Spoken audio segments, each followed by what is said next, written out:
Hi, James.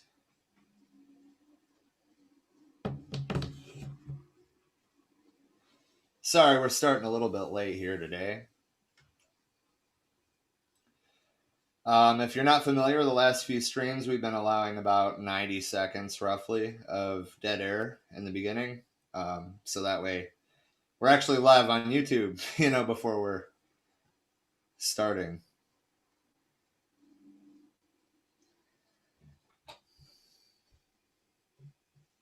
Also, hi, Ron. Good to see you back.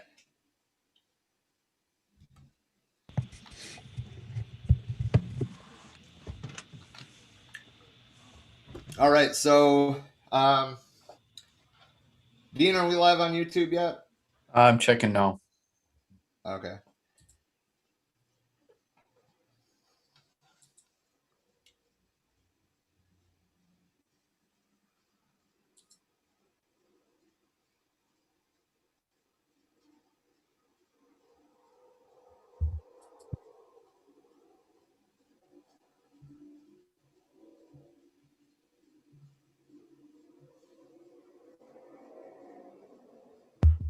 And we are live.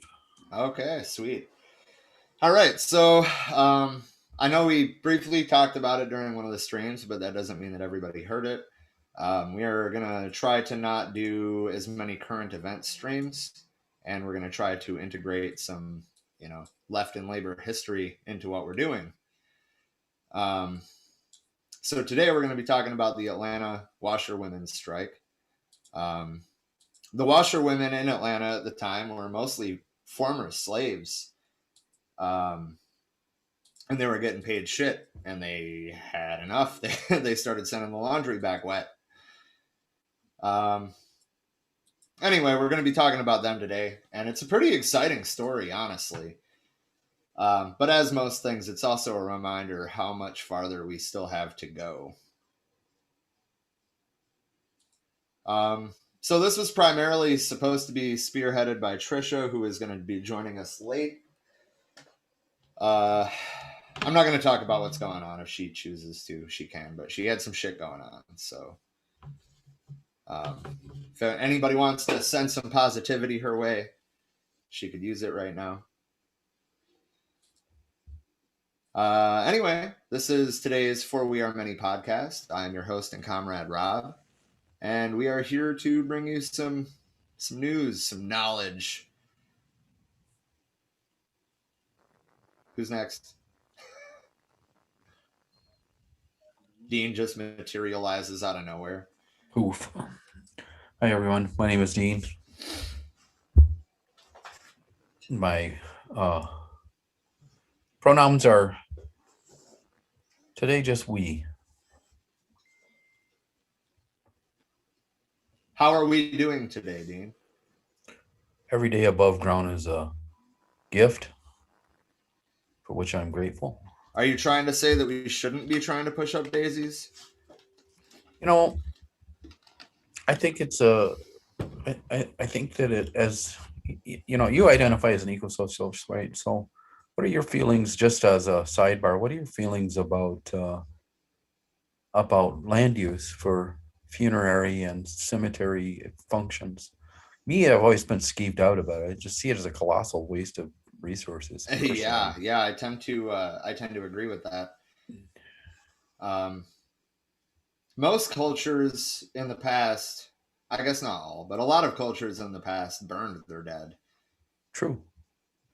And I think that is a better use of resources than taking up probably billions of acres of land across the globe. It's nuts. Sky burials or something like that, or something useful. Yeah, dude, like in Star Trek, if you die in the line of duty, they hold a funeral for you, and then they put you in a torpedo tube and shoot you out into space. I mean, why the fuck are we not doing that? The Tesla the Tesla cadaver excursion has not been invented yet. Elon, God damn it, Elon. Must we do everything? Fine. Don't do that. He's just gonna take our money, our idea, and make money off it. Well, he has. Isn't that what he does best? Yeah. I invented everything myself by myself. Wish I could do an Elon impression. I'll work on that. Because it keeps coming up. I might as well. How do you do it? Good South African. Anyway, Don, you're on the screen. Please introduce yourself. Good evening, everyone. My name is Don Hughes. I'm here. I'm alive. Sufficiently stoned.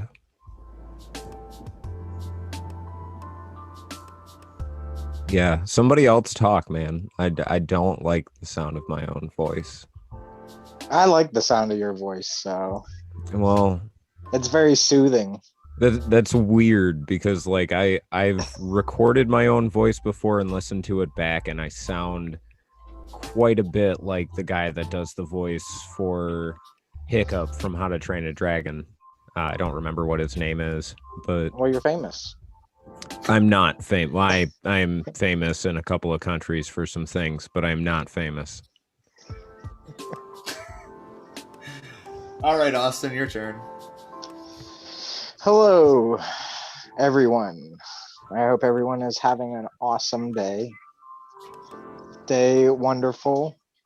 Stay you. Stay positive. Oh, my name is Austin. Hopefully in 2024, I will be running for Congress in Pennsylvania's 16th district. Hopefully, we'll see. No, I will. That's all I wanted to say. Wait. Say it again. One more time. You're doing what? Running for Congress in I love the way you Pennsylvania. say Congress. Congress. I Why love did that. I say it messed up? Nope. Is it the just Pennsylvania sounds. accent? It sounds fantastic. Well, yeah. I mean, I hope that more people in the future are going to be running for local positions, and we need to get these damn people out of here that don't want to care for the people. So that's what I'm trying to do. Even if I don't succeed, maybe I'll inspire somebody that does. Hell yeah. Before we start diving into the Atlanta washerwomen's strike, we always, of course, plug our Patreon at the beginning. I like Dean's spiel on the Patreon, though, so I'm going to let you do your thing here, Dean.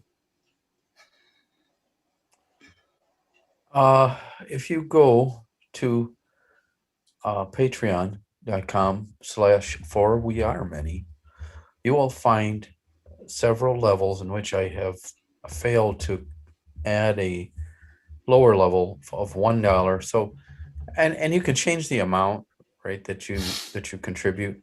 But Don's really better at this than I am. But if you are Elon Musk, Elon, have- listen, bud.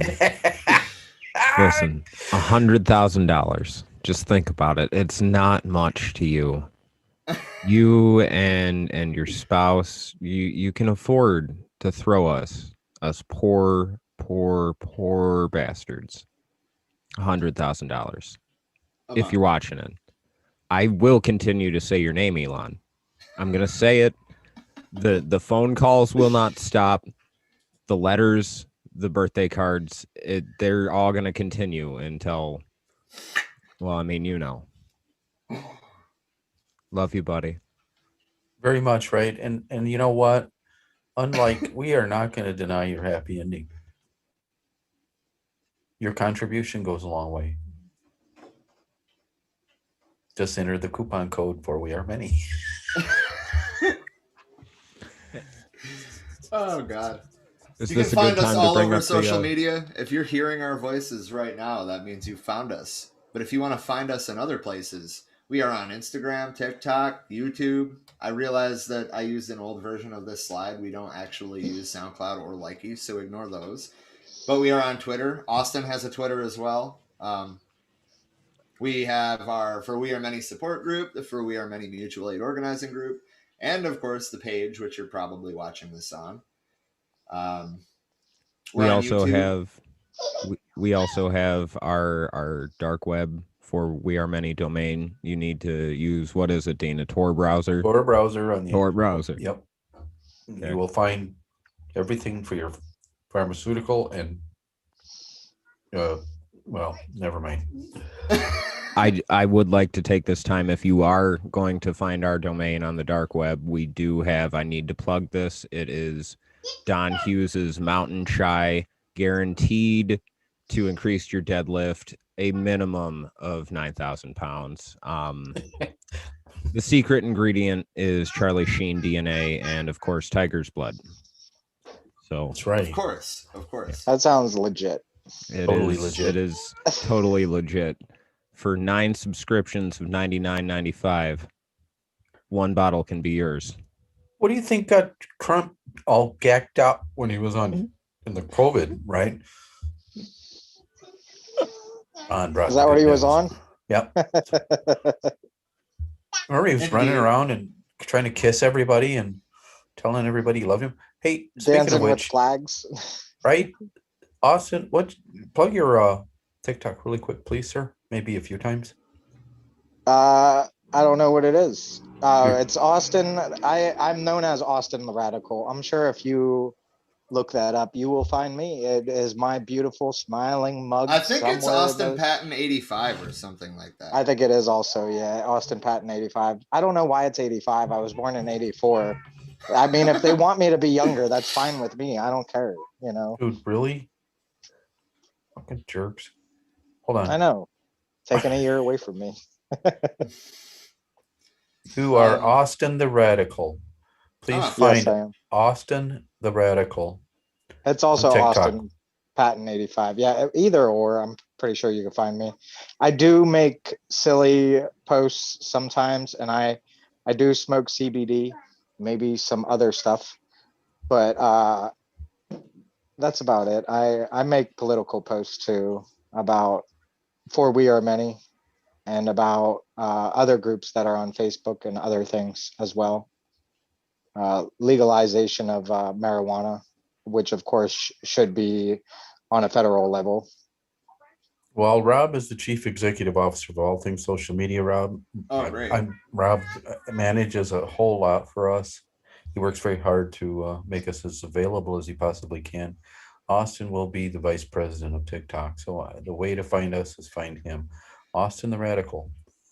Keep following. We him. also have our own TikTok, which you see on your screen at For We Were Many podcast. Yes, We haven't used it much yet, though. We're working. we on it. will. Or We we will, yeah. be using it a lot more here in the near future. Since we're just Speaking plugging of which, things, if there's anybody listening to the sounds of our voices that would like to create content, whether that be short videos for TikTok or Instagram, or memes for Facebook and Instagram and Twitter, or if you want to help manage those pages, or if you want to help us find guests or write articles, there is a million things that we could have you for if you would like to be a part of our team. And the only thing I think I have left to plug is the website, forwearemany.org. I still can't believe we ended up with that domain. if anybody just wants to see some stuff I drew with my mild artistic talent, go to I almost forgot the name of my own art page. It's the art of D.W. Hughes on Facebook. You can also find it on my Instagram account at That Swedish Chef. I used to be a chef. I'm not anymore. But yeah, if you guys want to just see some stuff I drew, since we're plugging things. Since we're plugging things. All right, so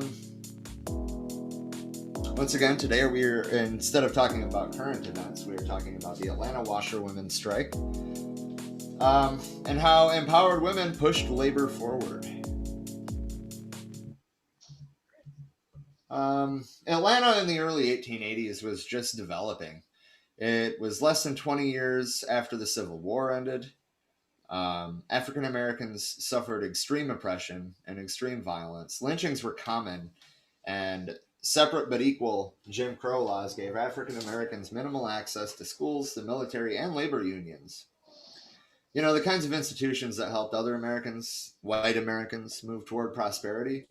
The city had primitive water and sewer systems, and unsanitary trash lined the unpaved streets. Remember, again, this is the 1880s. This is like when the Wild West is happening.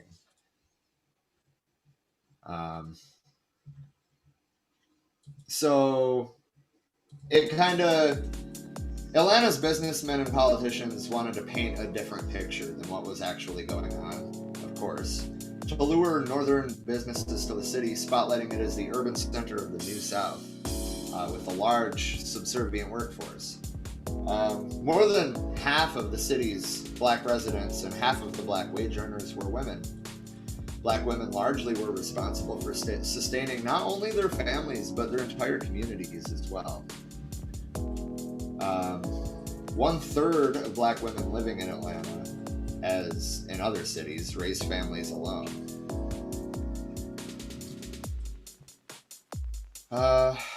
Nearly all, 98% actually, of these black working women were household workers. And that statistic carries over. 98% of the household workers are black women. Meaning mostly domestic workers for white families. On average, women began working as domestics between the ages of 10 and 16, and they worked until they were 65 or older, which was very old in the 1880s, just to point that out. More black women worked as laundresses than any other type of domestic work. The city had more laundresses than male common laborers. In contrast, only a small portion of white women worked for pay, and the average white family could at least afford the services of a washerwoman. It was in this context that a group of African American washerwomen in Atlanta organized themselves to demand better wages and better working conditions. They started, I would consider it a union. They didn't consider it a union technically, I guess, but the Washing Society sounds a lot like a union to me. They struck in the summer of 1881. I think it was July 24th. Yeah, July 24th, they struck, taking on the business and political establishment of Atlanta. The action served to remind the city's white majority whom they depended on for the clothes they wore. The strike was a group of black women organizing against omnipresent discrimination to demand recognition and respect for their work. And it stands out in Union history as a most unlikely success. I mean, I put in the description that they rose against like above all odds, but I don't even think that does it justice. Like, all of the people in power were white men, and they won in the end. At first, the coverage of the strike in the Atlanta Constitution, that was the newspaper, we actually have a section at the end that is quotes from the Atlanta Constitution about the strike. But the first coverage said, quote, "The washerwomen of Atlanta," this is from the July 24th, 1881 edition, "went on strike for, quote, very unreasonable high prices. They were demanding $1 per 12 pounds of laundry. Which, I mean, was pretty high, but that's not the point. They deserve to be compensated for their labor. I don't give a shit if they were born into slavery. Anyway. Laundry work was the most difficult of domestic jobs, and industrialization made the chore even more dreadful. Manufactured cloth, especially washable fabrics such as cotton, made clothing more available, so people had more clothes than ever before. Laundry work was the first chore women would hire someone else to perform if her family had the slightest bit of extra money. In the North, women would send their families' dirty clothes to a commercial laundry at the time, but in the South, technology was lagging, and even poor whites could send some wash to black women. Laundresses worked long, tiring hours, and their wages ranged from $4 to $8 a month. Wow.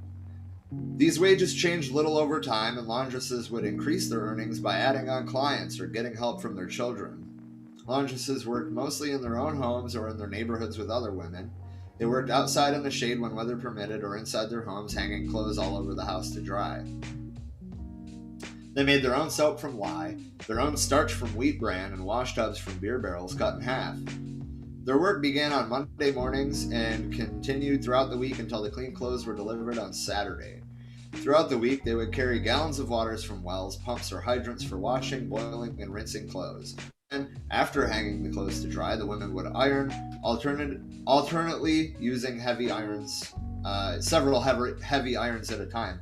And when we say heavy irons, we don't mean like these electric ones you plug in the wall today. I'm talking about the cast iron ones that you set in the fucking fireplace. Anyway, Hey, bro, laundress- real quick, some external feedback. I have one line from the intro to finish this section. Sorry. Quote, I could clean my hearth good and nice and set my irons in front of the fire and iron all day without stopping. I cooked and ironed at the same time. That's laundress Sarah Hill. She was one of the strikers. Anyway, go ahead, Don. I am so sorry. It's just we were trying to get a hold of you on Slack and other channels. We have some external feedback. The music's still a little too loud.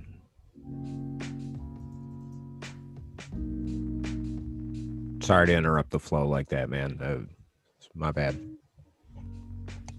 Thank you, Don. That's outstanding. One quick side note, by the way, $8 in 1880 was the equivalent of about $200 today For a month of labor, and that's for a on the month of high work. end. Yeah.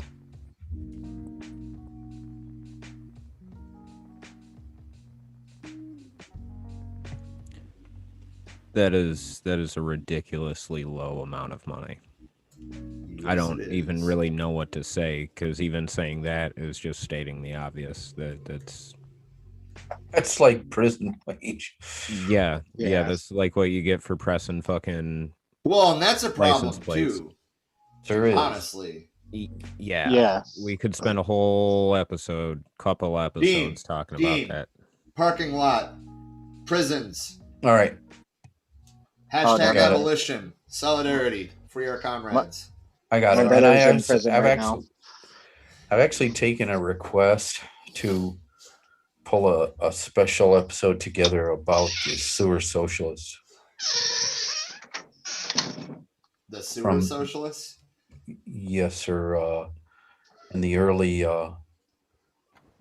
part of the 20th century, there were a number of socialists in the Minnesota area. They Indeed. held mayoral positions and a seat in Congress, if you can imagine, both before and after World War One. So that's a fascinating bit chapter there, and worth looking into, I think. Indeed. So the next thing we got here is a video, actually. So I'm just gonna play this video. This video is for educational purposes only. We mean business or no washing. This quote is from the remarkable story of Atlanta's washerwomen's strike of 1881, when a group of black women organizing against widespread discrimination demanded recognition and respect for their work. It stands in our union history as a most unlikely success. In 1881, a group of African American washerwomen in Atlanta organized themselves to demand better wages and working conditions. The Washing Society, as they called themselves, struck in the summer of 1881, taking on the business and political establishment of Atlanta, Georgia. The action served to remind the city's white majority whom they depended on for the clothes they wore. Seeking higher pay and more respect, the Washing Society called a strike, and the women began canvassing neighborhoods and churches to gather more supporters. The Washing Society even managed to get the 2% of washing women who were white to join. Their demands included $1 per 12 pounds of laundry, as well as some autonomy over their work and more respect from the clients. In just 3 weeks, the group and the strike stood at 3,000 members. White businesses and politicians threatened fines and attempted to enforce a tax on anyone found to be a member of the Washing Society. The strike finally ended, and the city buckled and agreed that the washerwomen could pay for a $25 annual licensing fee in exchange for higher rates and more self-rule. The washerwomen succeeded and set a precedent for others. Shortly after the strike, Atlanta's government also relented to demands from cooks, maids, hotel workers, and nurses for higher pay. So, I mean, that's a very good 2-minute brief overview, but we're going to go a little more in detail than that. Real quick though, do we know when the first washing machine was invented, or? Well, it had been invented. They just didn't have them in They didn't have 'em. Atlanta at the time. Okay. Up north, like, on the eastern seaboard and stuff, they had commercial laundries with washing machines. But in the South, they were washing them by hand in beer barrels. Yeah, I was just wondering because it just seems like something they would have invented to take away work from people. You know what I mean? Well, I mean, if we're really looking at it, they were paying them next to nothing. Yeah. So Yeah. and I mean, like, for the time, given how much they had been paying, $1 for a dozen pounds of laundry was a lot. But think about how life-changing that amount of money was for the workers. Yeah. That's like $15 a minimum wage for us. Yeah, I mean, really, like, it made a huge difference. Let's see. So, getting into the strike, the summer of 1881, in July, there's no specified date, but we know it was before the 24th of July because that's when the strike began. But in early July 1881, 20 laundresses met to form a trade organization, which they named the Washing Society. They sought higher pay, respect, and autonomy over their work, and established a uniform rate at $1 per dozen pounds of wash. They helped, with the help of black ministers throughout the city, they held a mass meeting and called a strike to achieve higher pay at the uniform rate. The Washing Society, or, quote, Washing Amazons, as their opponents called them, if that's not fucking racial, which is also funny because complete wrong side of the world, but, Americans. Anyway, established door-to-door canvassing to widen their membership, urging laundresses across the city to join or honor the strike. They also involved white laundresses, who were less than 2% of laundresses in the city, which frankly was an extraordinary sign of interracial solidarity for that time. Just like the video said, in the course of 3 weeks, the Washing Society grew from 20 to 3,000 strikers. That's significant.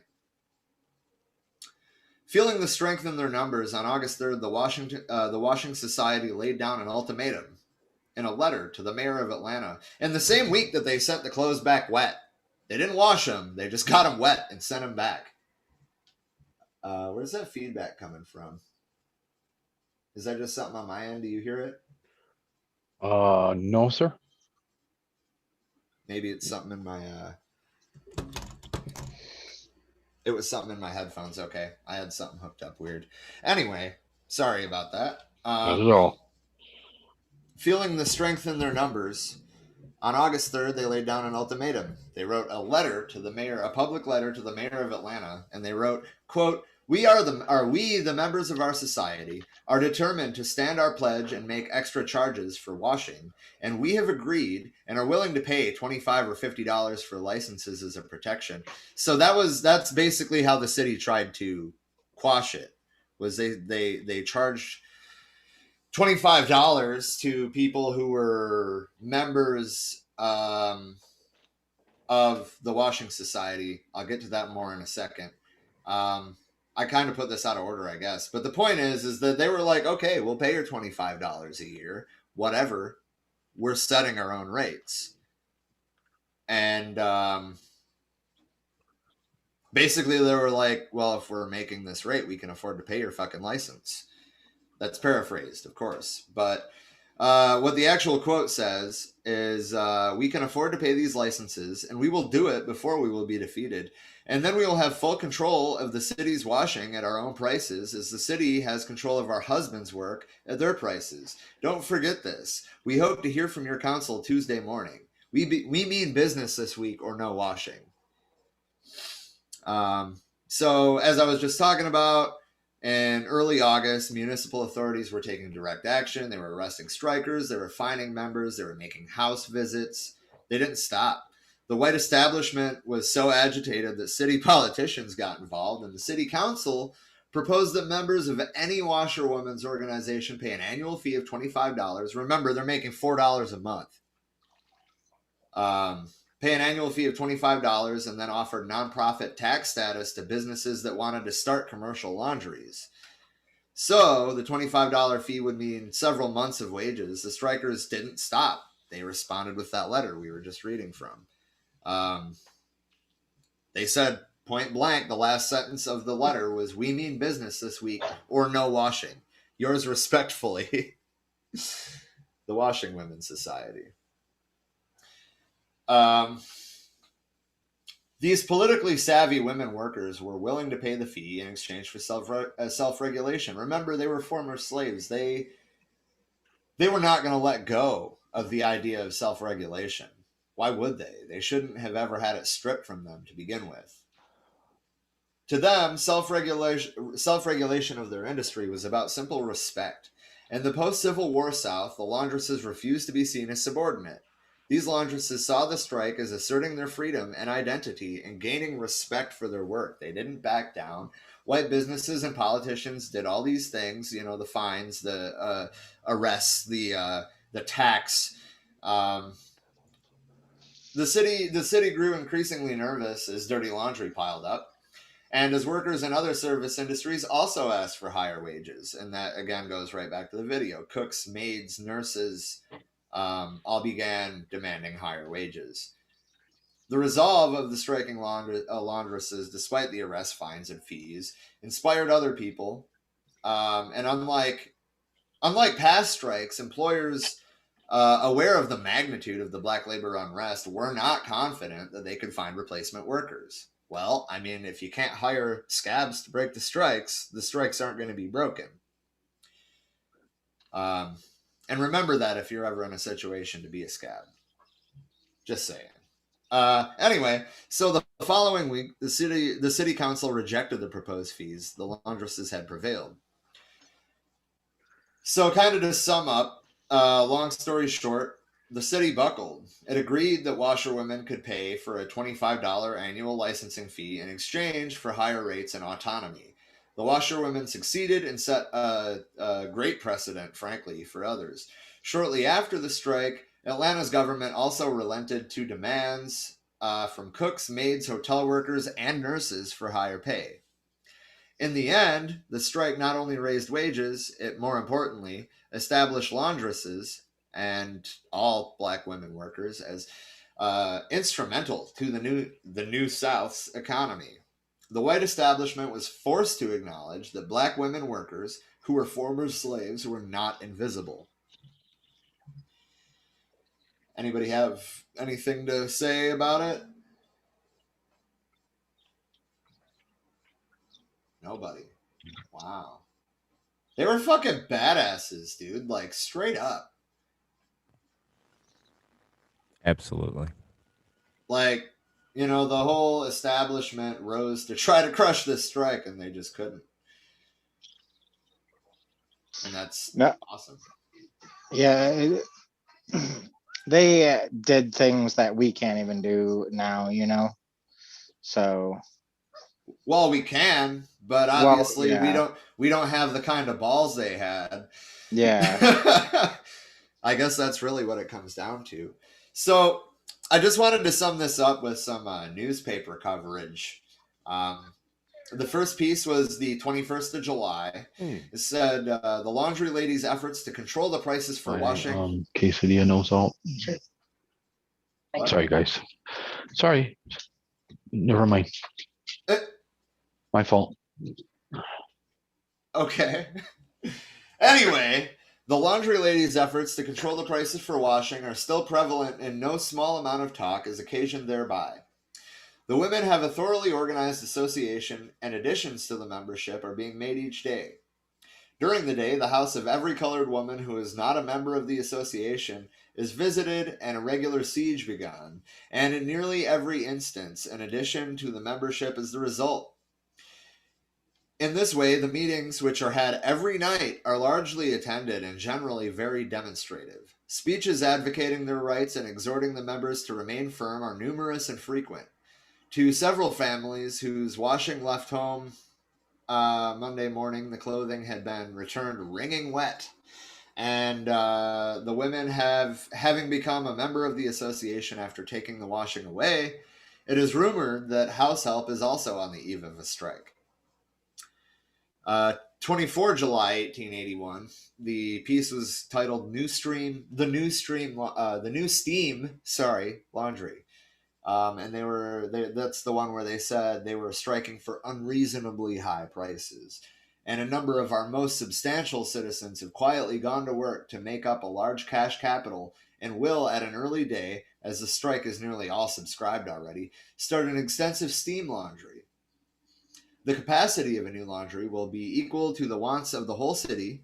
From 50 to 100 smart Yankee girls experienced in the business will be employed in running it, and the calculation of those having the enterprise in hand is that at the very moderate charge, say an average of 20 to 30 cents per dozen, the profits will be sufficient to give all the stockholders fair dividends and their washing besides. We are glad to chronicle this movement. So, they're straight up like, oh, well, we should just bring in a steam laundry. They don't want to work. Why is that always the narrative? We don't want to work. Anyway, 26 July, the Dowdy Washwomen holding out for an advance in wages is the headline. And it says, the washerwomen's strike is assuming vast proportions and, despite the apparent independence of the white people, is causing quite an inconvenience among our citizens. An inconvenience. I think that was the point. In one instance, the demand for $1 per dozen was acceded to. Those who declined to give this price are still wanting washers. Several families who have declined to pay the price demanded have determined to send their clothing to Marietta, where they have secured laundry service. The strikers hold daily meetings and are exhorted by the leaders, who are confident that the demands will be granted. The committees still visit the women and induce them to join the strike, and when a refusal is met, threats of personal violence are freely indulged into such an extent as to cause a compromise with their demands. There are some families in Atlanta who have been unable to have any washing done for more than 2 weeks. Why can't they do it themselves again? What am I missing here? Is it because they're white? They're above that? They literally don't know how. They've never had to do it in their lives. That's fair. Because of white privilege, that's why. That's correct. Wow. Not only don't they have the equipment, they don't know how to do it.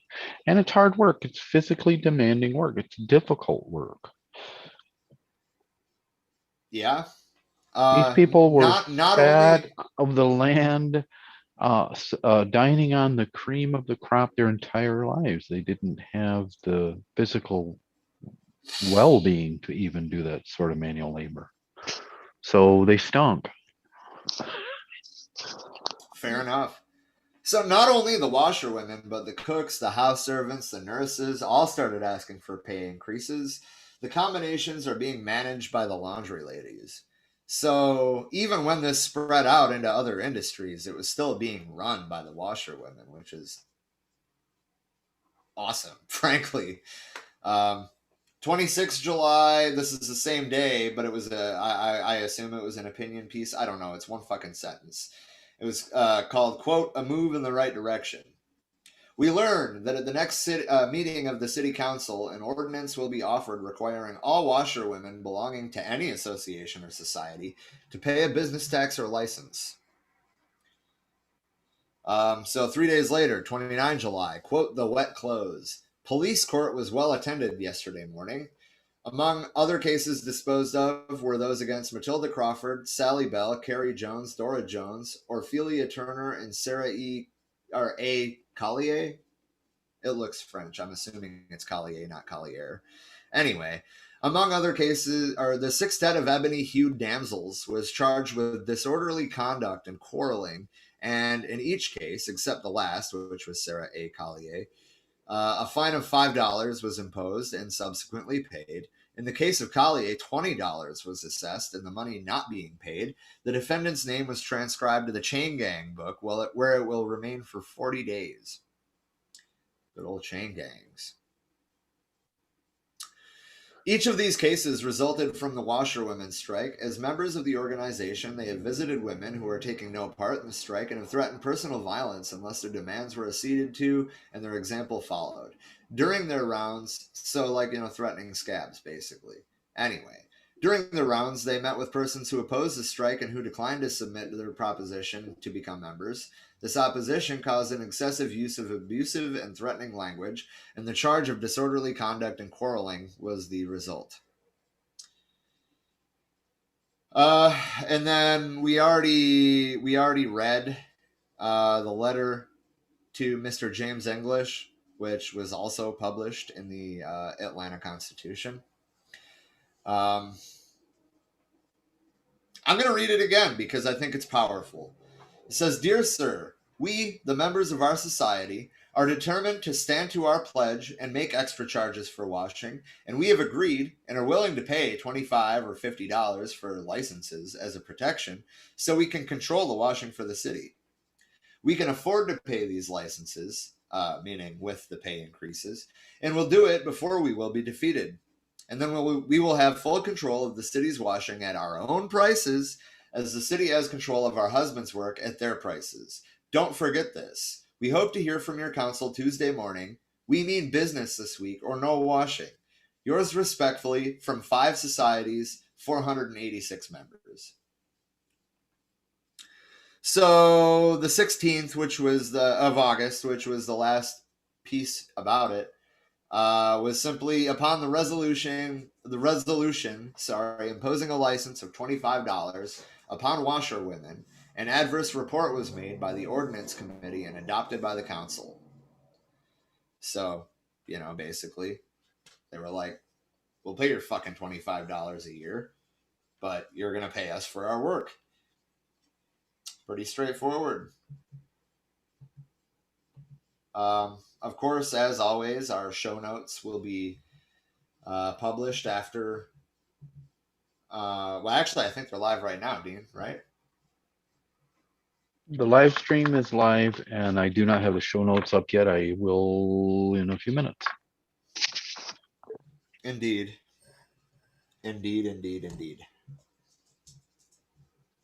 Does anybody have anything to say in retrospect about the entire situation?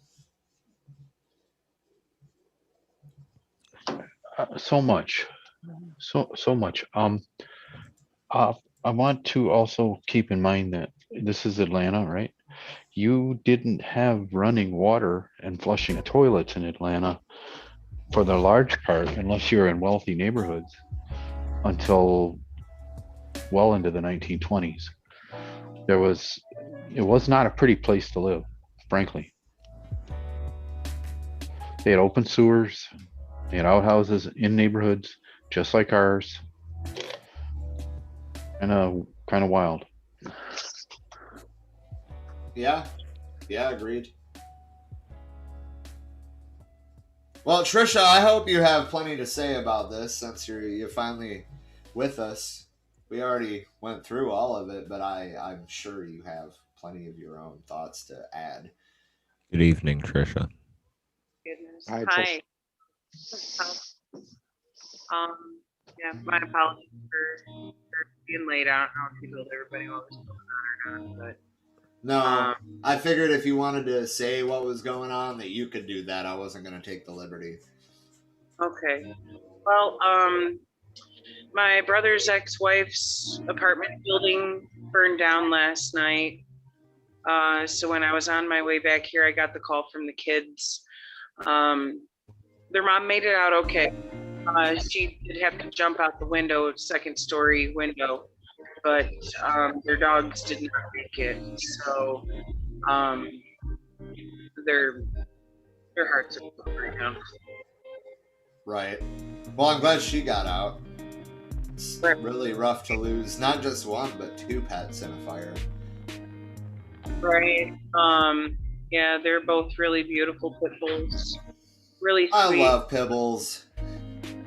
The thing is, like, they started barking and woke her up and her boyfriend, and he broke out the window and hopped out. Like, they tried to get the dogs to jump out with them too, and the dogs ran to the other end of the apartment, trying to get away from the smoke. They ran to the girls' room. We weren't able to get them, and they were getting engulfed in smoke. So then she jumped out. You know, her boyfriend tried to catch her. That didn't work too well, but at least she's alive. She's got a pretty bad gash on her face from landing so hard. But I don't know. It's not- so,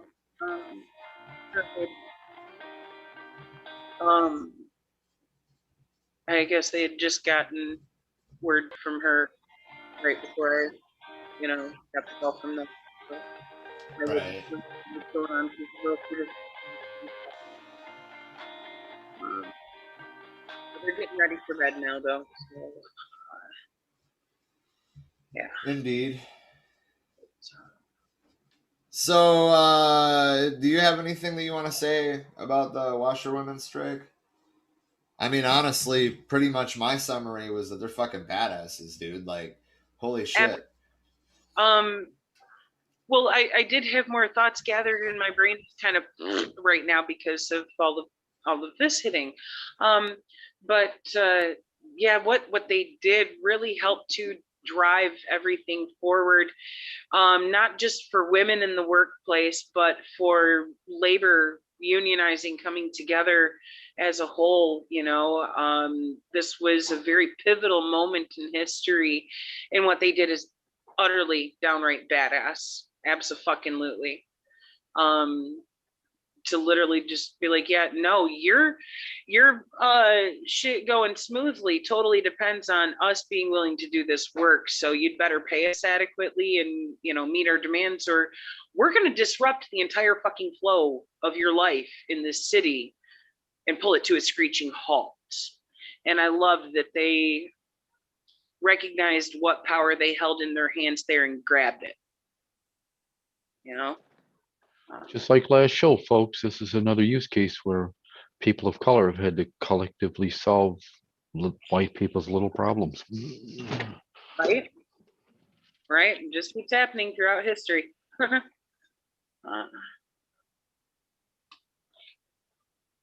It's one of those things that I hope as people start to recognize that's the case in so many situations, they go, maybe we should try to do something about this too, and stop leaving the responsibility for it on the people who are being oppressed instead of on the oppressors. Humanity needs to fix its stinking fucking thinking, and these women certainly helped shift some of that, especially for those times. Yeah. Yeah, that's lovely. Are my underwear ready? Like, no, they're not till you pay more for them. What? Who in the world do you think you are? The one washing your underwear. Oh, I see. One that's got your underwear, Dean. I mean, think about it. At the time, people didn't have, automatic washers to wash their shit at home. You either made time to bust out that scrubbing board and wash it yourself, or you better pay somebody else to do it. They didn't come along in mass until after World War II, guys. I mean, they didn't come to people of color's houses until quite a bit after that, even. Yeah, actually, one of these days I want to talk about how the post-World War II era was very gentrifying. Yeah. That's a whole ass episode on its own. Speaking of future episodes, guys, don't forget Monday we have our normal current event stream, and Thursday we are doing a movie watch along for the Trial of the Chicago 7. And obviously that doesn't mean that we are broadcasting the movie. Unfortunately, we'll have to have a Netflix account to watch along with us, but we will be giving our commentary throughout it. There may be a couple points where we even pause the movie to say some things. But Yeah, we may go ahead and ask you to ask Elon Musk for your complimentary lifetime Netflix subscription. Please go ahead and do that now in anticipation Elon. of this event. Elon, baby, listen. We need $100,000. I can't explain to you how much we need $100,000 a month. You're friends with Joe $100,000, Rogan. bro. I'm a pretty cool dude too, so why not be friends with me? Yeah, we'll let you get high on this podcast as well. And you know what? If you know we might it's have a small harder price time to- questioning than Joe Rogan. though. Yeah, I was gonna say, well, How do you enjoy your blood diamond money, Elon? don't tip. your I was hand. just gonna ask you about DMT, man. You ever smoke it? Gorillas are like little chimpanzees. Fucking crazy. Oh, Wow.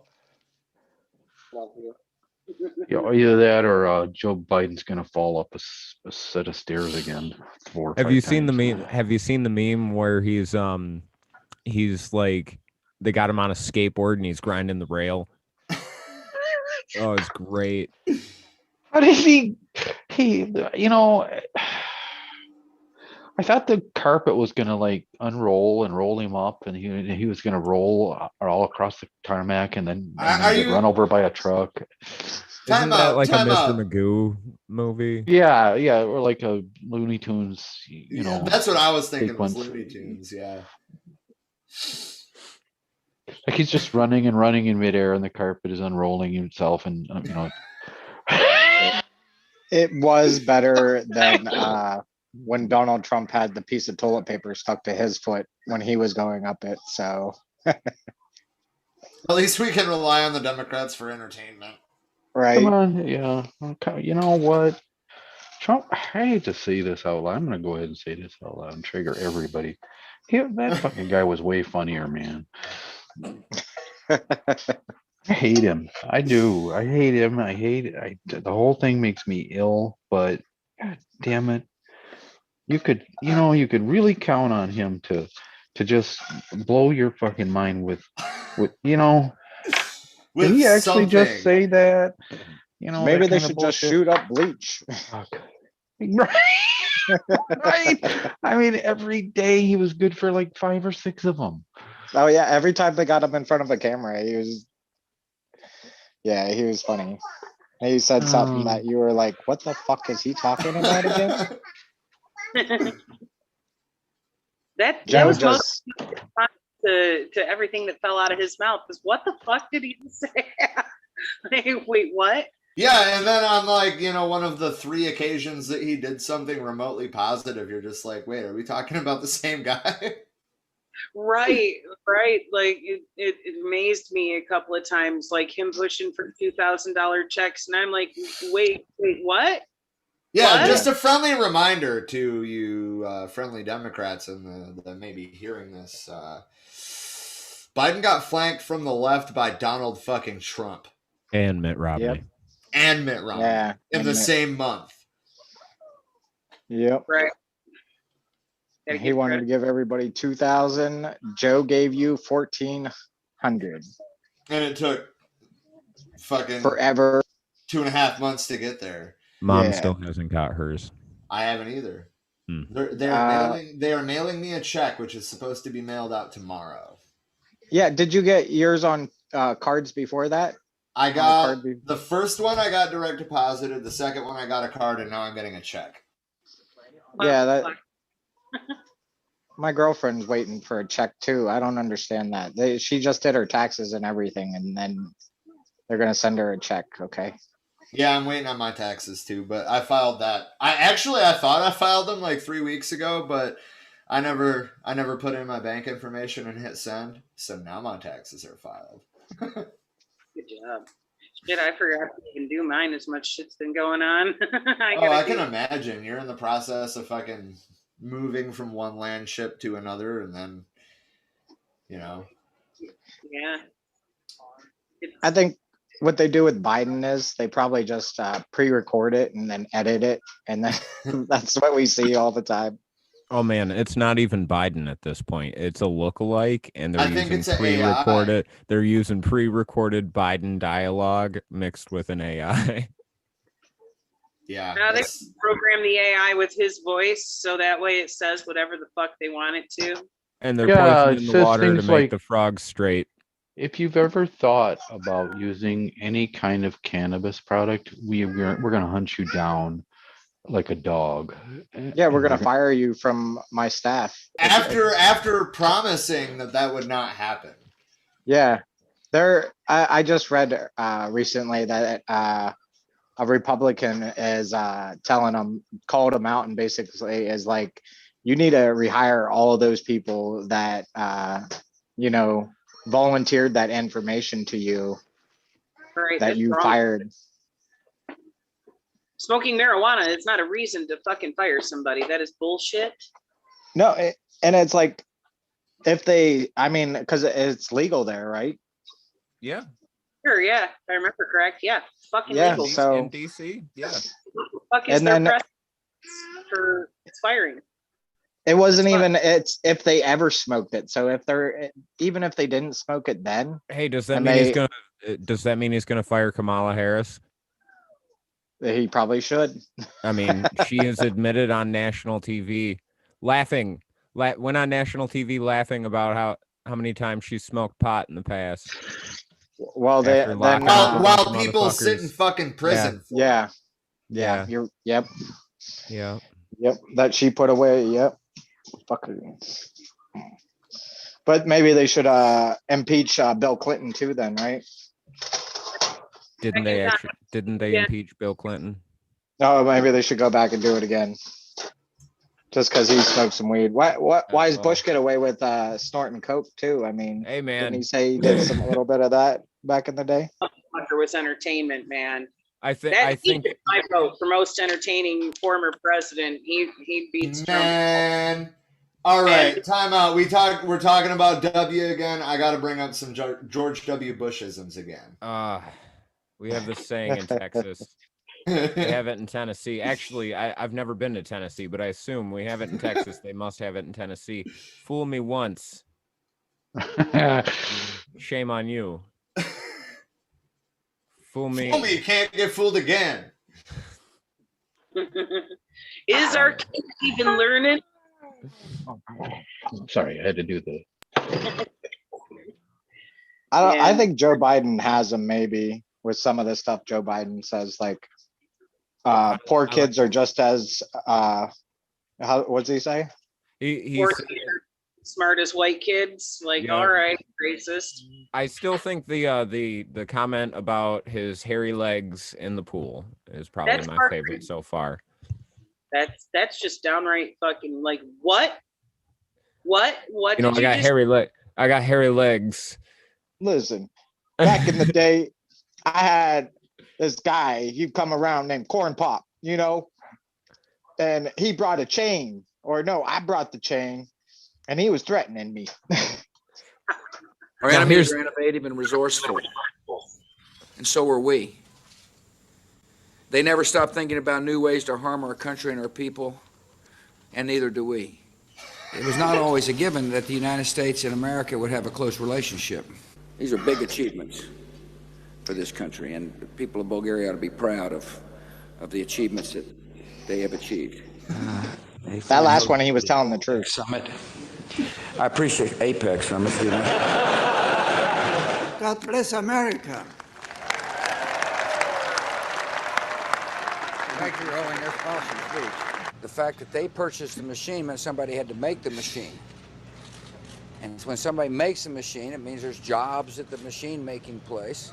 I remember meeting a mother of a A child who's Oh, abducted there's the racism factory. He's visiting the the whole law. racism factory. These immigrants have helped transform 13 small colonies into a great and growing nation of more than 300 people. People in Louisiana must know that all across our country there's a lot of prayer. Prayer for those whose lives have been turned upside down. And I'm one of them. Again, I want to thank you all for, and Brownie, you're doing a heck of a job. The FEMA director is working 24 hours. I said on Friday, you know, this thought took a while to thaw. It's going to take a while to unthaw. We got an issue in America.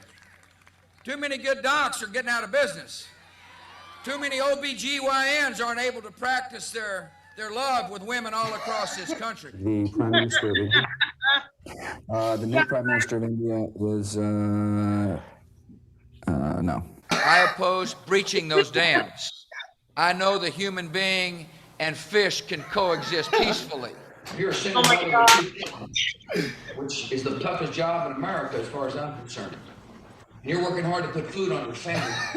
I'm gonna put that food on you. Listen here, man. This damn fool. We got, Teach a child to read, and he or her will be able to pass a literacy test. uh-oh. Families is where our nation finds hope, where wings take dream. I follow that guy on Twitter. I'm the decider, and I decide what is best, and what's best is for Don Rumsfeld to remain as the Secretary of Defense. I hear there's rumors on the internets. And one of the things that I've used on the Google is to pull up maps. I have filters on internets. There's an old saying in Tennessee, I know it's in Texas, probably in Tennessee, that says, "Fool me once, shame on you. You fool me, we can't get fooled again." That's right.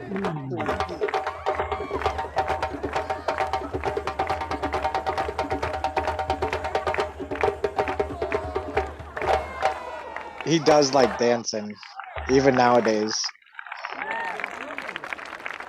He's something else. At least he had some energy. Hey, you guys remember when our warmongers were at least funny?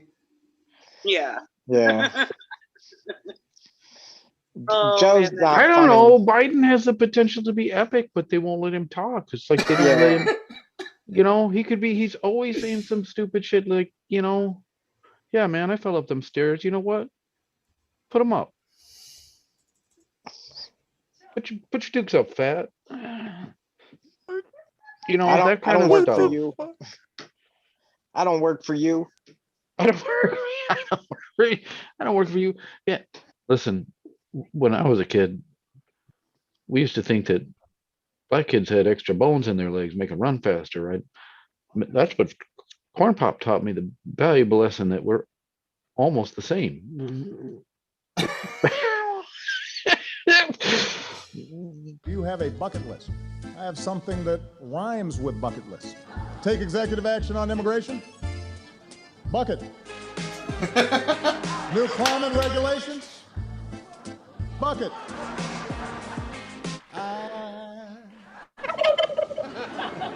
Don't interrupt. So in love with you. I feel more loose and relaxed than ever. Those Joe Biden shoulder massages, they're like magic. But they are. He's about to go from commander-in-chief to couch commander. Chuck Todd. Oops. You look great. I feel good. How much do you weigh? You know, I could call a nuclear submarine right here. Obamacare is great. And it's really working. I have no more campaigns to run. I know because I won both of them. These days I look in the mirror and I have to admit, I'm not the strapping young Muslim socialist that I used to be. And with that, I just have two more words to say. Obama out. That was the night I think that Trump resolved to kick everybody's dick in the dirt, and he did. Yep. When I think when he got shamed at that White House Correspondents' Dinner, and they all laughed at the potential of his candidacy or the idea of him being president. I think it just set his resolve. And I'm pretty sure he was a Democrat still back then, wasn't he? No, he had, I think the previous 08 and 12, I think he punched up as a Republican at that point. But yes, he was in the past. Yes.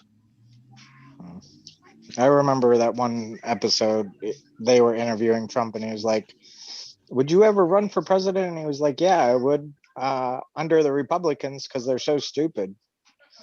So, yeah, probably on Oprah or Time something. Magazine. No, it was Time Magazine. That was funny. Yeah. I think they're all, I don't want to call them stupid because I don't like calling people stupid, but both parties are like, they've brainwashed their followers. They've definitely, it's either vote red no matter who or vote blue no matter who. And that's some, I don't even know what to say. That's some bullshit. You vote based on policy. You don't vote for a damn color. Right? At least That's how we got Biden to begin with. It was color.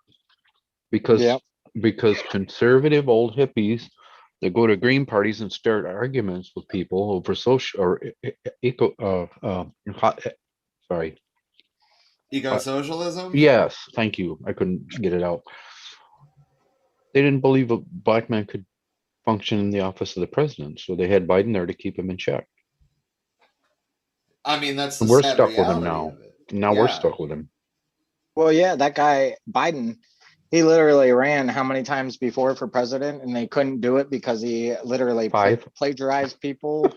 Yeah, and he plagiarized people. He freaking lied, just like he did this election. Let's rewind a little bit. All right. So like Bernie's campaign, right? He shut that shit down as soon as he found out that anybody could die for fucking going out to vote for him. Sure did. Okay. And he put his fundraising machine into COVID relief efforts right off the bat.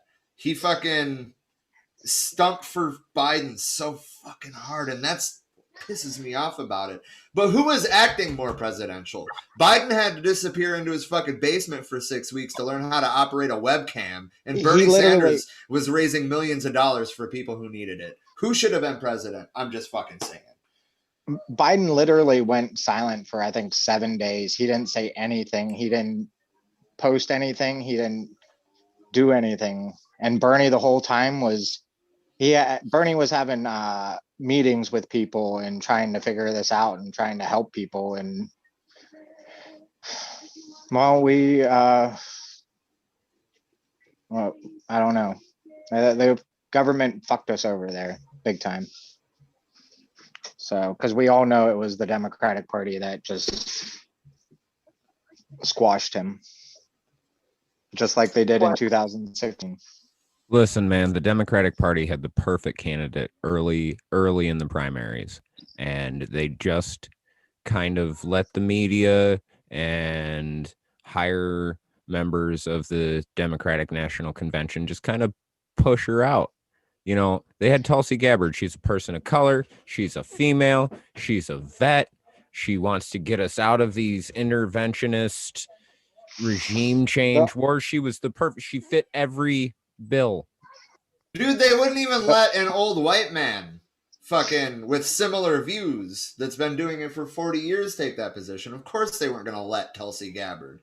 Natalie in the comments wants us to take it easy, wants me in particular to take it easy on Biden. And I will say that Biden never said black people had tails.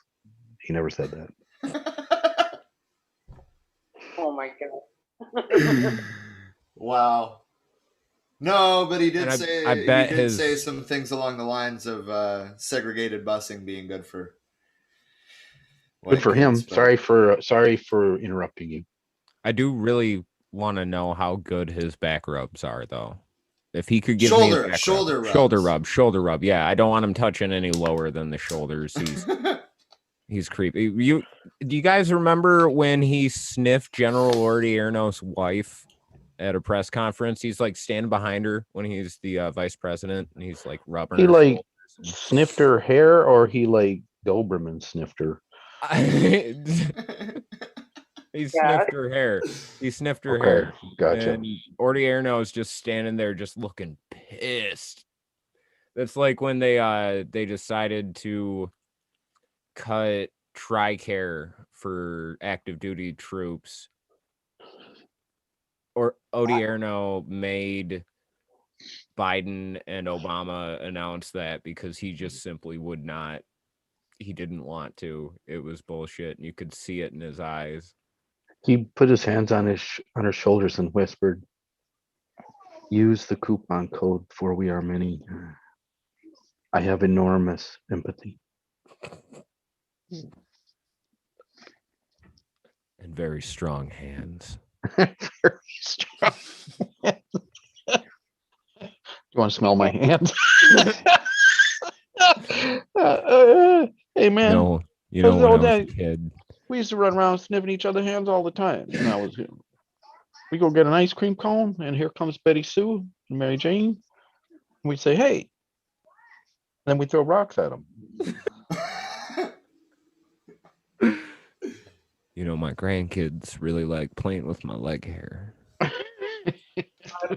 Remember recently they asked him about whether he had anything to say about Kumo, Oh my fucking god, yeah. and he didn't say nothing. He wouldn't answer anything. Well, that's because I still believe Tara Reid. So, you know. Same. Speaking of which, it already happened, but go to the website or the YouTube channel or the Facebook page for Howie Hawkins. They've been doing really pretty fantastic live streams, just like they did for Black History Month for Women's Month. They had Tara Reid as a guest. Actually, I'll just pull it up. Yes. That is awesome. And we talked about a month ago about how Angela Walker guested on a thing Tara Reid was doing. But now Tara Reid came on their show. Well, Rob's pulling that up. Dean, Yes, next sir. time there's a riot in the Capitol, do you think he's going to hide in the bunker like Trump did, or is he going to go out there and like try to nonsense them? And He's gonna go and bumble going around away? there, and he's gonna get knocked upside the head with a shovel. He goes Yeah, out he's there gonna with a go. baseball bat and just like Yep, suspenders. that And was then starts perfect. Who did snapping that? at That him. was awesome. So the episode that Tara Reid is on, as well as Annika Leonard, I don't know as much about her as I should, but I know the name. Anyway, the episode was titled Women's History Month 2021, Rape Culture, Capitalism, and Patriarchy. And I'm going to drop the link to that in the comments. Yeah, right after that came out about Tara Reid, that should have been the end for him. It should And we have all been. know, yeah, well, we know why it wasn't, because Bernie Sanders was there. He would have took the front. He would have become the front runner. They would have literally went to, they would have never let Bernie have that, no matter what. So They would have pulled Hillary's. They would have pulled Hillary out of cryo sleep and unleashed her on. I don't know. I was going to say New York, but I don't think they. I will not run for office this season. They literally at the end when they tally up everything and pick who, I forget what is it called? I'm having a brain fart right now. We're at the end of that. Convention. Thank you. I appreciate that. Yeah, I got you. But they can literally pick anybody there. It doesn't even have to be a person that has the most votes or anything. They can literally pick anybody. So I mean, they could have. The Republicans showed us that when they fucked over Ron Paul. Yep. I remember that really clearly. I don't mean to be an asshole, so I'm not gonna be, but No, go for it. Go for it. I don't care about any of these people. They don't care about us. Ron Paul, the idea of Ron Paul was appealing. The reality of Ron Paul was not very good. I mean, Because- I will agree with that, but The funny thing is my journey leftward started really with Ron Paul. Yeah. Yeah, same here. Fine. Which sounds really funny because I went right to swing hard left, but Well, if you stop and think about that, right? The position at that time that he represented was acceptance, inclusion, and acknowledgement, right? You're important. If you want to smoke a little weed, you shouldn't have to go to prison. You deserve to make a living, and you deserve to make choices for yourself. That really kind of summed up the entirety of his entire aspect, right? So why wouldn't that appeal to people? Revolution with the love, and all that, and all that sort of thing. The problem was, for me personally, and I'm sure that others had similar experiences, maybe not. Your results may vary. If you dig a little bit, the facade starts to crumble quickly, and he starts to look a lot more like, he wasn't really in control of his own messages, and many times he was, and the Libertarian Party was co-opted by right-wing racists completely.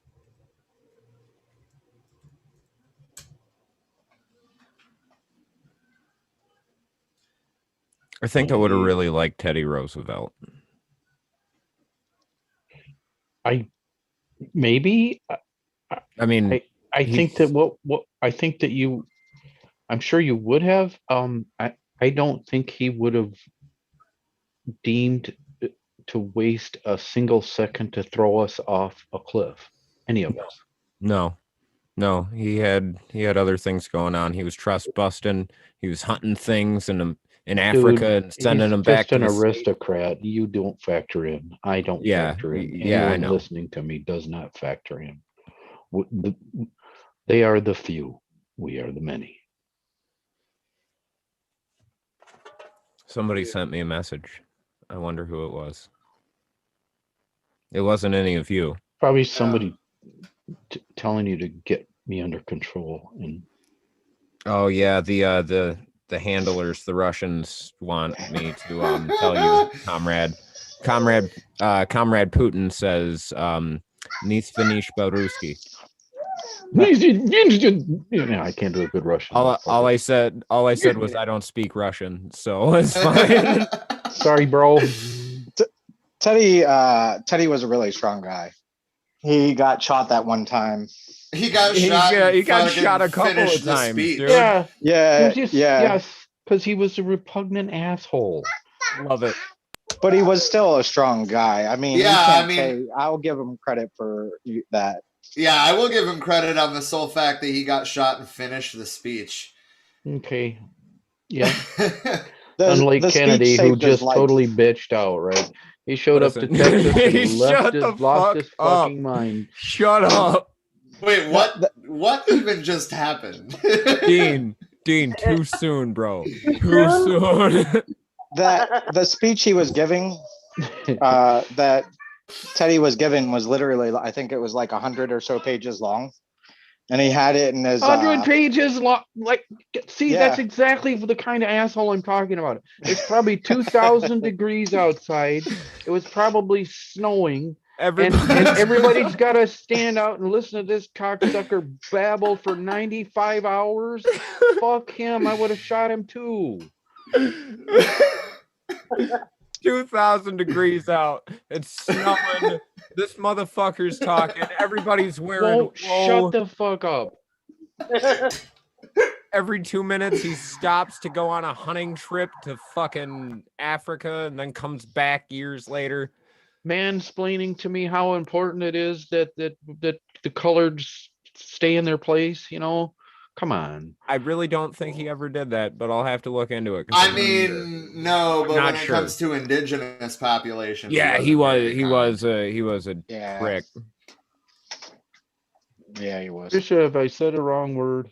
For fuck's sake. Even FDR said some things that, I mean, during the times were accepted, but definitely would not be accepted now. Thank God. Well, Fucking Christ. I mean, that's the thing with a lot of things in history. If we go back 50 years, 60 years, 100 years, 150 years, we start to not recognize the reality that those people lived You in. go back to last week. Yeah. I'd Go back to the Trump administration. Shit. fuck, go back to 2019 and Go back to what walk around Biden was without a saying- mask on. saying during the campaign. Okay, I'm going to read you this 100-page speech, and you guys have no choice because I'm Teddy Roosevelt. Fuck you. I Fuck, really shut hope the it was something. fuck along the up. line- I hope it was something along the lines of, well, there I was, coming home, Shut up. Shut up. Shut up. Shut up. Shut up. Just kidding. and I would be flabbergasted to find. I don't know. I'm just kind of spitballing what Teddy's speech was. As James Well, he's said, probably talking about 95 hunting. hours. 95 hours is 5 hours too long. I had my colors, they were carrying me. I was in my palanquin and they were carrying me across the open desert. And I stopped. I seen a rattlesnake and I shot it. And it was glorious. And I realized the power that man has over the land, the dominion God has entrusted it. Fuck you. Fuck all. Fuck you. Fuck you. Fuck that. God, this has gotten so far away from women's rights. Now we're just bitching about Yeah, we're everybody. just bitching about what we're pissed off Well, about, right?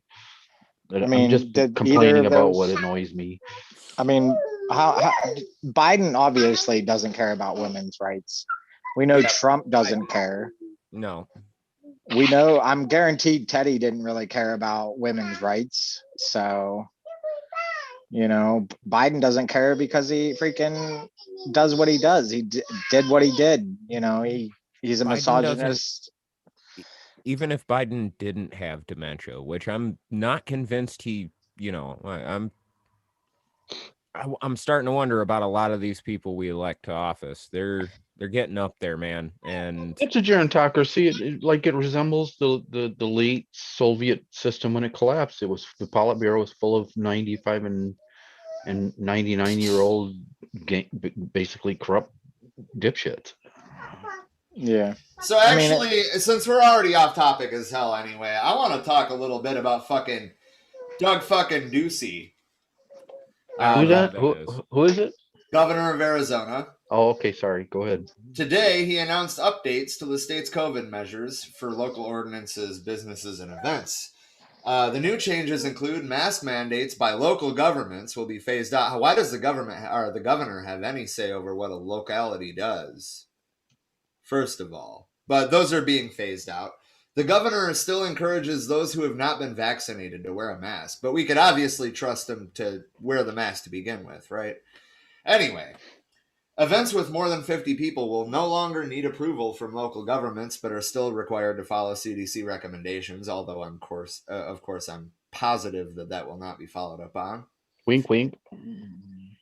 Business guidance will transition from requirements to recommendations. And bars can resume regular operations without needing a food component. So regular bars are reopening.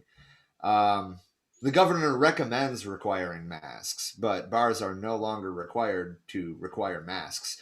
And my place of employment is making it, they're encouraging vaccinations, of course, for us, but they are not enforcing masks anymore. So, yeah.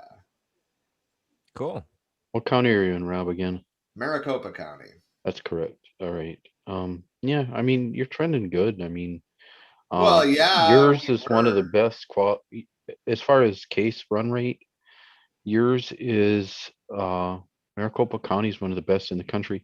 However, that's because Maricopa County has had a mask mandate, and now the governor is getting rid of that. Yeah, I was gonna just say that. Yep. all right, I'm going to go smoke marijuana with my mother-in-law. I've been smoking marijuana right here with y'all all along. I know, but we're going to smoke dabs and it's kind of loud. So I won't tell Joe Biden. Don't tell Joe. I mean, I'll we tell can probably Joe end this anyway. We have gone so far off the topic at this point. In fact, when I upload it to podcast platforms, I'm probably going to significantly shorten it. Yeah, that makes sense. Keep all this content though, because it's funny. It really is. You mean bonus content? Yes, bonus content. Speaking of bonus content, we have something in the works for a Patreon subscriber. who I'm still not convinced is Dean Paxton.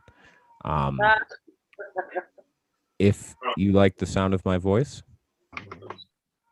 there will be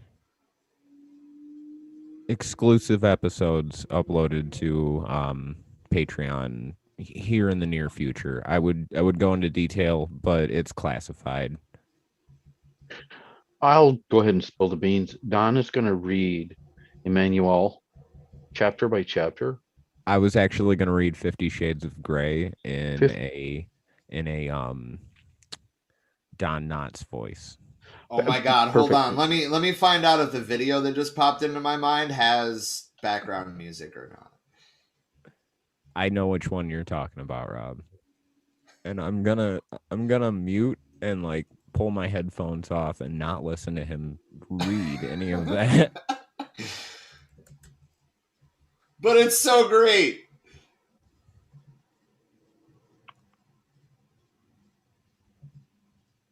All right, I have it muted. He's going to read 50 Shades of Shade, where insult comics just constantly come up with Obama jokes. Goddess has stopped dancing and is staring too, open-mouthed and drooling slightly. King. The He's way fucking it was king. meant to be heard. The way it was meant to be heard. He's a fucking king. He absolutely is. Orders, and slowly he inserts his thumb inside me, rotating it around and around, stroking the front wall of my vagina. No fish. Oh, Gilbert Gottfried. Voice. Oh my God. His voice is so sensual. It really is. It really is. Stroking the front wall Stop. of my Just vagina. He's a Oh king. my God. Now And him, he can show up with 100 fucking page speech. That's fine. 100%. Yeah, Green light. 95 hours, 2,000 degrees, snowing. You got it, Green man. lighted. Green light approved. We lost followers for that one, Rob. No, we have laughing in the comments is what we have. We can't. We try to leave the pile higher than we found it, ladies and gentlemen. So I am gonna go back into the Facebook comments just to drop that College Humor link. Okay, you do that, and while you're doing that, I'm gonna plug our dark web domain. Remember, Tor browser. Yep. Use the coupon code for We Are Many. Yep. For long-lasting empathy. Long-lasting empathy. If you want huge detergent long-lasting empathy. Oh fuck. Also Don Hughes's secret mountain chai, guaranteed to max your deadlift to a minimum of 9,000 pounds. Guaranteed. Swole as fuck. Swole as fuck, but only with the deadlift. Everything else. Yeah, that's it. You'll just have swollen triceps only. They'll be huge, and everything else will be literally emaciated because the dark web chemicals that fuel that burst of energy. Yeah. To rob your body. Your eyeballs will be hollow. It's a secret blend of cocaine and gunpowder, Charlie Sheen DNA, and Tiger's blood. Tiger's blood. Yes. So Don, usually you're the one with like the geological updates. Oh yeah. Is this is this Iceland? Oh, no, this is no, this is Gary, Indiana. Oh. God. This is Oregon after they decriminalized drugs. That's right. No, but on a real note, this oh hey, Austin entered the waiting room. This particular volcano, there's a lot of active volcanoes in Iceland, but this particular one has not erupted since the Viking Age. Actually, it's been 800 years, and the Viking Age ended in 1000 AD. according to history, but well, between 1,000 and 1,100 AD. Yeah, I was going with 1,100, and I mean, yeah, I guess my numbers are still off a bit, but Don't you fucking quote bullshit at me, Rob. I mean, what I heard was that it was over 900 years, and I was just like, oh, hey, that's fucking Viking era. Did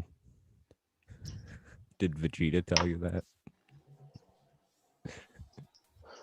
It's been over 900. Sorry, it was a bad joke. It should have been over 9,000. Yeah, It was a I Dragon Ball know. Z joke. It was a bad Dragon Ball Z joke. Anyway, I'm gonna go You will smoke have- dabs. This is so Yeah. fun. This has been so fun. I love you all. I wanted to read something before we left, if that's okay. I'm gonna leave, but go for it. Whatever. Fine. Be that way then. I should have kicked him before he could leave. That would have been fun. Like mid sentence and shit too. But wait, just stay one more minute, boat. That's fucked. Go ahead, Austin. I'm sorry. We're derailing you. I gotta find it real quick. It's on Twitter. My other phone is shit, so it's slow at loading. While he's looking for that, remember, for the hardest and longest lasting Viking horns, use the coupon code for We Are Many. We have those.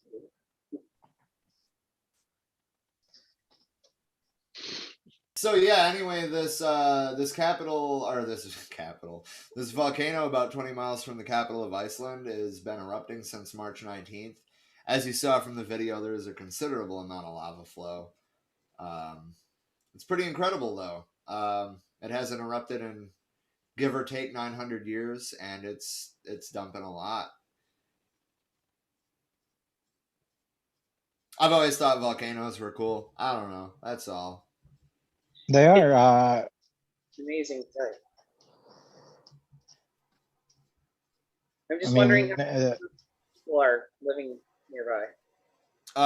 Well, most of the flow is going the other way. I do believe that they ended up evacuating a village, but there's still a considerable gap between most of the lava flow and most inhabitation. I don't know if you caught, or did you show the drone footage that people have been capturing there? No, I just showed a set Photo, camera. Yeah. Fixed camera. Yeah, there's some. If you look around, you'll find there's quite a few people that have captured some like astonishingly great drone footage. I believe that actually, and I'm looking now because hell yeah. All right, here it is. Breaking. Georgia House passes 95-page GOP voter suppression bill allowing GOP to take over state, county election boards. Unlimited challenges to voter eligibility, restricting drop boxes, and making it a crime to give voters water or food and water in line. And what could go So wrong? they did pass it. Yeah. So you can't give food or water to people in line anymore that are waiting. So, no more drop boxes or limited drop boxes and a bunch of bullshit that allows the GOP to control Georgia voting. Oh. So I thought that was important enough to No, I agree. bring up today as we're watching a volcano. Yeah, I know. But like, dude, this is pretty incredible footage actually. No, it is. Have you democracy really, too hard? It really captures like the viscosity of the lava. Right. Well, liquid rock. It's gonna be quick Right. too. Well, I mean, it like goes along with what I was saying because it's a bunch of bullshit spewing up. Fair enough. Oh, there's more than one cone erupting. That's cool. And this stuff could kill somebody, you know, and the shit that the GOP is doing will probably kill some people too. So, I mean, you're not allowed having water or food in line. Yeah, that's insane. In Georgia, I'm pretty sure it gets hot down there, doesn't it? Yeah, and humid. Yeah. Man, look at that river. Look at that fucking river of lava, bro. That's pretty cool. I mean, I've seen it in like movies. I would love to see something like that in actual, you know, I'm sure it's really hot near there. Well, yeah, I So- mean, I wouldn't get anywhere near as close as this drone is, probably. Fuck that. Well, don't they I have mean, special suits now that they can wear? Well, yeah, but you and I don't.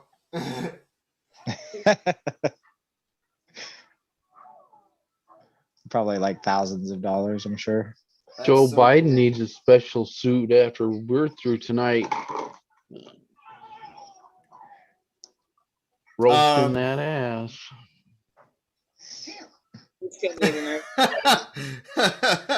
Ron said, trying to follow the last half hour. Sounds like you fuckers are all stoned. Next time I'll have to load up so I can enjoy it more.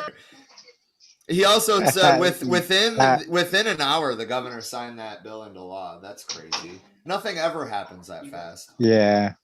And I'm sorry, Ron. Honestly, we should have stopped this like stream like an hour ago when we were done talking about what we were talking about. But here we are. We're bullshitting and having fun. Pretty much. Yeah, We you know, we love all of you and appreciate you.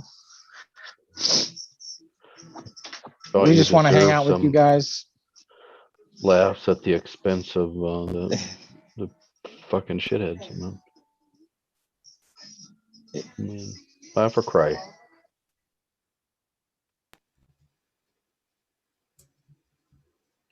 Edley says she wouldn't go near that suit or not. Yeah. Yeah, I feel that. James I said, think that- I bet the suit is expensive. I'd put money on that. Yeah, I imagine so. I think that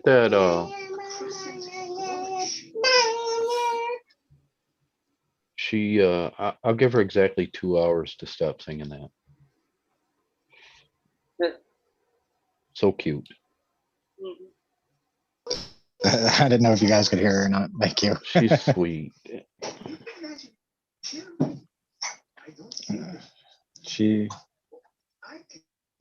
the light of my world. So sweet. We had her out today. We were walking, and I was doing TikTok videos, and you could hear her in the background, and I was like, I can't believe that's her voice. Like, I hear it every day, so it, you know, I get used to it, but I don't know. I'm sorry.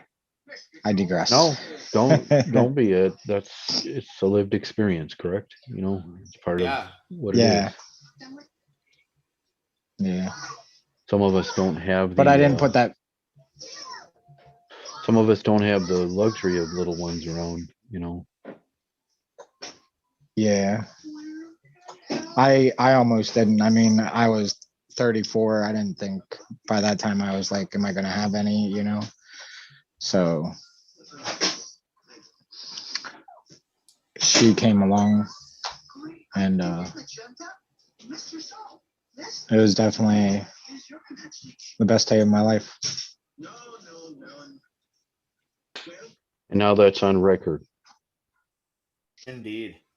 So I guess that's a good note to end this on. This has been our piece on the Atlanta washerwomen's strike of the summer of 1881.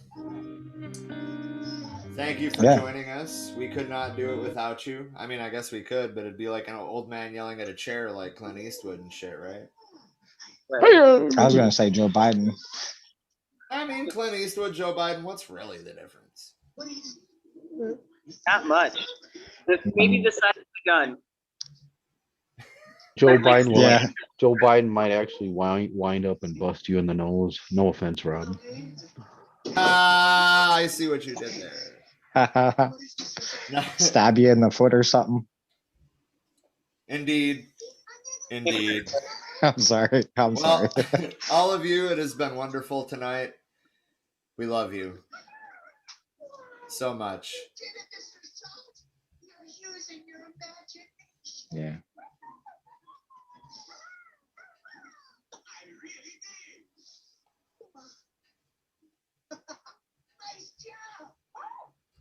Are we gonna plug our stuff again at the end or no? Dean usually has a cool sign off for that. I don't know where he went. I'm here. I don't have anything No, really. Nah. put you on the Nah. spot.